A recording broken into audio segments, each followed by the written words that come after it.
کیا اب جانتے ہیں کہ ایک غریب گاؤں کا لڑکا کیسے دنیا کے سب سے طاقتور اور خوفناک حکمرانوں میں شامل ہو گیا؟ ایک ایسا لیڈر جس کا نام سنتے ہی مشرق وسطی کی سیاست ہل جاتی تھی۔ کچھ لوگ اسے ہیرو کہتے ہیں جبکہ کچھ اسے ظالم حکمران مانتے ہیں۔ آج کی ویڈیو میں ہم جانیں گے صدام حسین کی مکمل کہانی، بچپن کی غربت سے لے کر عراق کی صدارت اور پھر ایک حیران کن انجام تک۔ بچپن اور ابتدائی زندگی۔ صدام حسین کی پیدائش 28 اپریل 1937 کو عراق کے ایک چھوٹے سے گاؤں میں ہوئی۔ ان کی زندگی شروع سے ہی مشکلات سے بھری تھی۔ ان کے والد ان کی پیدائش سے پہلے ہی فوت ہو گئے تھے، جس کی وجہ سے صدام کو بچپن میں سخت حالات کا سامنا کرنا پڑا۔ کچھ عرصہ وہ اپنی والدہ کے ساتھ رہے، لیکن بعد میں وہ اپنے ماموں کریلا کے پاس بغداد چلے گئے۔ ان کے ماموں ایک سخت مزاج اور قوم پرست انسان تھے، جنہوں نے صدام کی شخصیت پر گہرا اثر ڈالا۔ یہیں سے صدام کے اندر طاقت اور سیاست کی خواہش پیدا ہونا شروع ہوئی۔ سیاست میں داخلہ۔ نوجوانی میں صدام نے سیاست میں دلچسپی لینا شروع کی اور وہ شامل ہو گئے عرب سوشلسٹ پارٹی میں۔ یہ پارٹی عرب قوم پرستی اور سوشلسٹ نظریات کی حامی تھی۔ 1959 میں صدام نے ایک بڑا خطرناک قدم اٹھایا۔ انہوں نے اس وقت کے عراقی صدر عبیدی قاسم کو قتل کرنے کی کوشش کی۔ یہ حملہ ناکام ہو گیا اور صدام کو عراق چھوڑ کر بھاگنا پڑا۔ جلاوطنی اور واپسی۔ حملے کے بعد صدام مصر چلے گئے۔ وہاں انہوں نے تعلیم حاصل کی اور سیاست کے بارے میں مزید سیکھا۔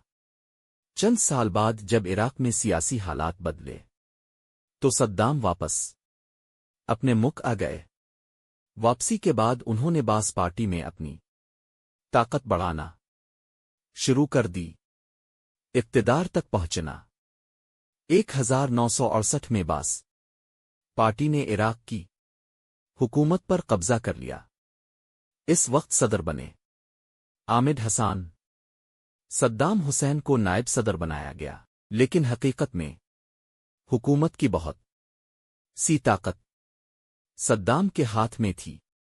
انہوں نے خفیہ اداروں اور فوج پر اپنا کنٹرول مضبوط کرنا شروع کر دیا، اور آہستہ آہستہ وہ عراق کے سب سے طاقتور شخص بن گئے۔ عراق کے صدر بننا۔ 1979 میں صدام حسین نے صدر آمد حسان کو ہٹا کر خود عراق کے صدر بننے کا فیصلہ کیا۔ اقتدار سنبھالتے ہی انہوں نے اپنے مخالفین کے خلاف سخت کارروائیاں شروع کر دیں۔ بہت سے سیاستدانوں کو گرفتار کیا گیا اور کچھ کو سزائیں بھی دی گئیں۔ ایران عراق جنگ۔ 1980 میں صدام نے ہمسایہ ملک ایران کے خلاف جنگ شروع کر دی۔ یہ جنگ تقریباً 8 سال تک جاری رہی۔ یہ جنگ جدید تاریخ کی سب سے خونریز جنگوں میں سے ایک سمجھی جاتی ہے۔ لاکھوں لوگ اس جنگ میں مارے گئے۔ کویت پر حملہ۔ 1990 میں صدام حسین نے ایک اور بڑا قدم اٹھایا۔ انہوں نے ہمسایہ ملک کویت پر حملہ کر دیا۔ اس کے بعد امریکہ اور اس کے اتحادیوں نے عراق کے خلاف فوجی کارروائی شروع کی، جسے گلف وار کہا جاتا ہے۔ اس جنگ کے بعد عراق کو شدید معاشی پابندیوں کا سامنا کرنا پڑا۔ آخری دن اور انجام۔ 2003 میں یونائٹڈ اسٹیٹس اور اس کے اتحادیوں نے عراق پر حملہ کر دیا۔ کچھ ہی وقت میں صدام کی حکومت ختم ہو گئی۔ صدام حسین کئی مہینوں تک چھپے رہے، لیکن آخرکار دسمبر 2003 میں انہیں گرفتار کر لیا گیا۔ بعد میں ان پر مقدمہ چلایا گیا اور 2006 میں عدالت نے انہیں سزائے موت سنائی۔ 30 دسمبر 2006 کو صدام حسین کو پھانسی دے دی گئی۔